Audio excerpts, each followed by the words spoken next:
دیکھا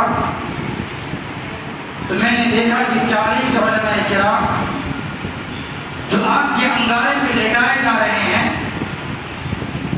اور وہ انگارے پہ لٹائے جا چکے اور سب کے سب جل کر کباب ہو چکے۔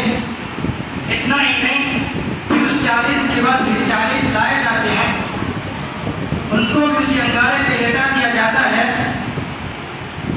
صرف بات یہ تھی، ان سے کہا جا رہا تھا کہ آپ انگریز کی مخالفت نہ کریں، ان کی مخالفت سے باز آ جائیں۔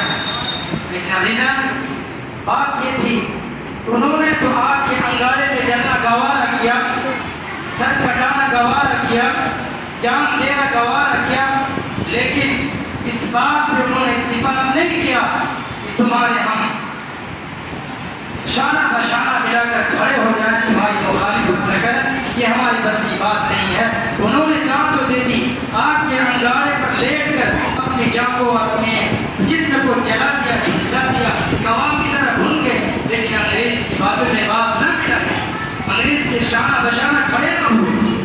جب یہ ملک آزاد ہوا، چاندنی چوک سے لے کر خیبر تک کوئی ایسا درخت نہیں ہے جس پہ علماء کرام کو ہر دن 80 سے زائد علماء کرام کو لٹکایا جاتا۔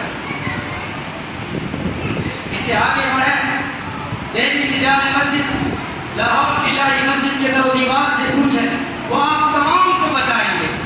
اسی طرح عرب کے تبتے ہوئے نیزاروں سے پوچھیں، اسی طرح مالٹا کی تاریخ کوٹریوں سے پوچھیں، باسی کے بندوں سے پوچھیں، یہ تمام کے تمام ہمارے خلوص و وفا کے نغمے سنائیں۔ کیوں؟ واقف تو ہیں اس راز سے یہ دار رسل بھی، واقف